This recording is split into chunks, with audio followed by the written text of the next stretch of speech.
Hello everyone and welcome to the lecture on AWS Site-to-Site VPN. So this lecture will contain all these topics. What is AWS Site-to-Site VPN? Key concepts, Site-to-Site VPN features, Site-to-Site VPN limitations, pricing, how AWS Site-to-Site VPN works, and tunnel configuration for your Site-to-Site VPN connection, and finally accelerated Site-to-Site VPN connections. So what is AWS Site-to-Site VPN?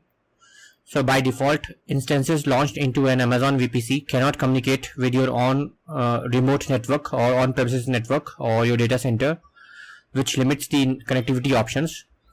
To enable access to your remote network from your virtual private cloud, which is in the AWS cloud, you can create an AWS site-to-site VPN connection and configure routing to pass traffic through the connection securely. AWS Site-to-Site VPN is a fully managed service that establishes a secure connection between your data center or branch office and your AWS resources using IP security, IPsec tunnels, ensuring data protection. With Site-to-Site VPN, you can connect to both your Amazon Virtual Private Clouds VPCs and AWS Transit Gateway, providing flexibility in network architecture. Site-to-Site VPN uses 2 tunnels per connection for increased redundancy, ensuring high availability and minimizing potential downtime. For globally distributed applications, the accelerated Site-to-Site VPN option enhances performance by working with AWS Global Accelerator to intelligently route your traffic to the nearest AWS network endpoint with the best performance, optimizing network efficiency. So key concepts of Site-to-Site VPN.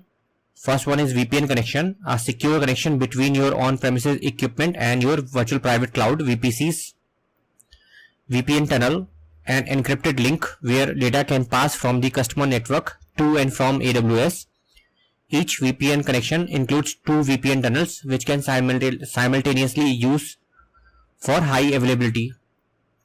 Customer Gateway, an AWS resource which provides information to AWS about your customer gateway device.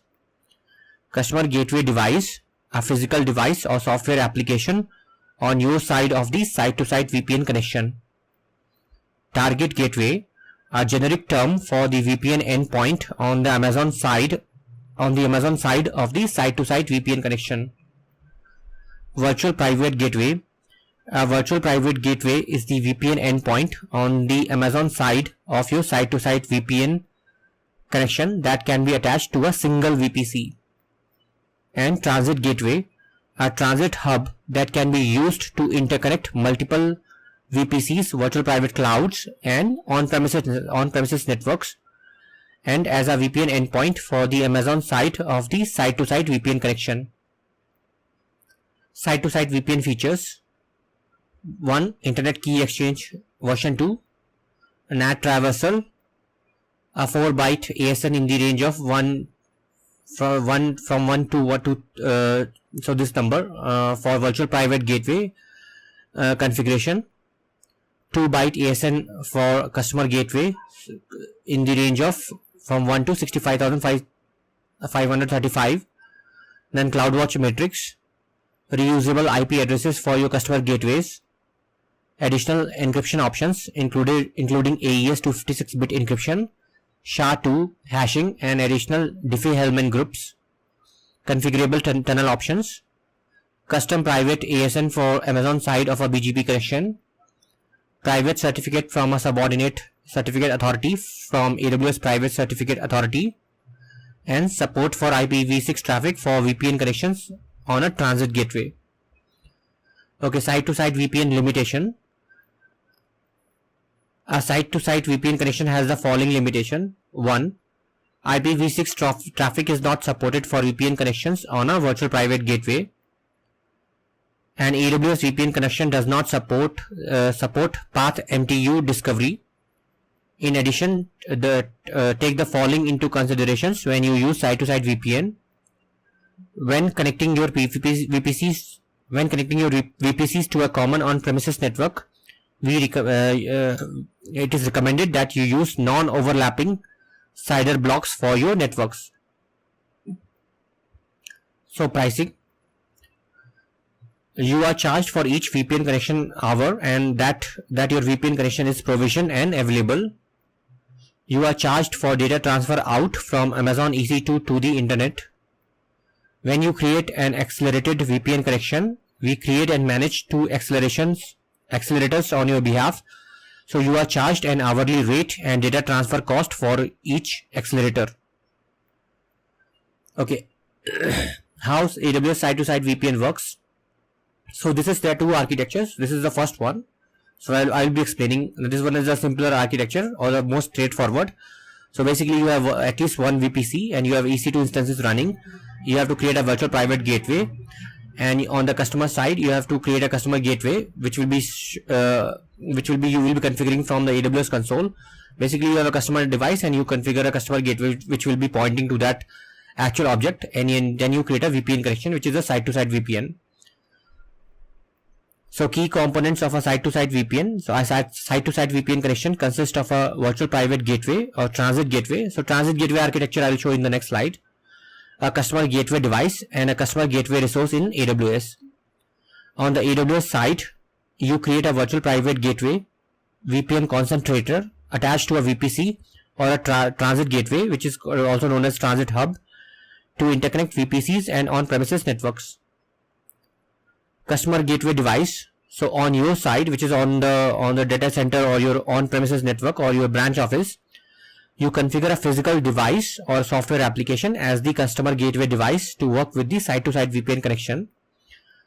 Customer gateway resource in AWS, which is you create a customer gateway resource in AWS console that actually represent your customer gateway device, providing information about your device to the AWS. So this is the second architecture. Herein this part is exactly the same, but only the left part. Instead of using virtual private gateway and one VPC, but if you have multiple VPCs, you can use a transit gateway also, which is basically connect to all your VPCs.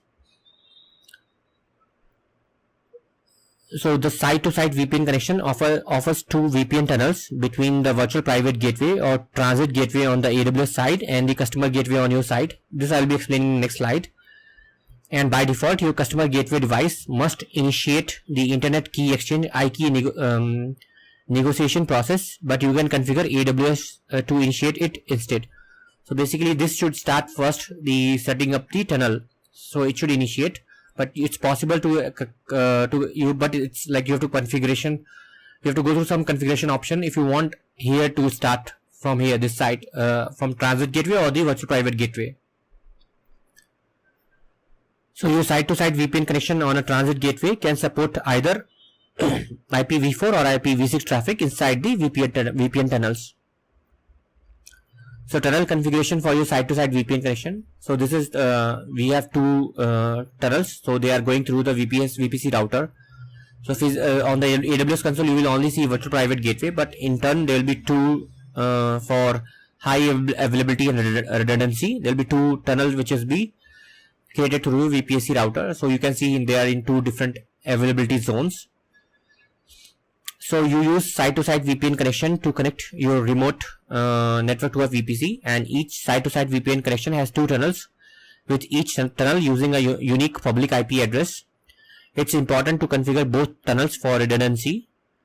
When one tunnel becomes unavailable, network traffic is automatically routed to the the second available tunnel for that specific site-to-site VPN connection.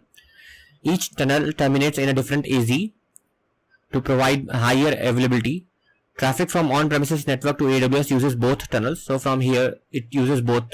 If traffic goes, it will just distribute equally. Traffic from AWS to the on-premises network prefers one tunnel, but if its traffic is initiating from here, so it will usually prefer one, but can automatically fail over to the other tunnel if there is a failure on the AWS side. When you create a site-to-site VPN connection, you then download a configuration file. So you create some customer gateway object, and that will lets you then download a configuration file specific to your customer gateway device. So you will have a device, and that device you have to configure. So you can basically configure that device with that file which you have downloaded. So basically that device will know how to physically connect to the AWS network. You can optionally specify some of the tunnel options yourself when you create the site-to-site VPN, but otherwise most of the default values that AWS provides should be good enough, and you can move ahead with that by just importing that in your customer device over here. So accelerated site-to-site VPN connections. You can optionally enable acceleration for your site-to-site VPN connection. An accelerated site-to-site VPN connection uses AWS Global Accelerator to route traffic from your on-premises network to an AWS Edge location that is closest to your customer gateway device. AWS Global Accelerator optimizes the network path using the congestion-free AWS Global Network to route traffic to the endpoint that provides the best application performance.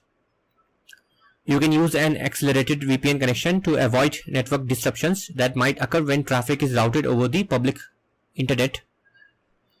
When you create an accelerated VPN connection, AWS creates and manages 2 accelerators on your behalf, one for each VPN tunnel, and you cannot view or manage these accelerators yourself by using the AWS Global Accelerator console or APIs.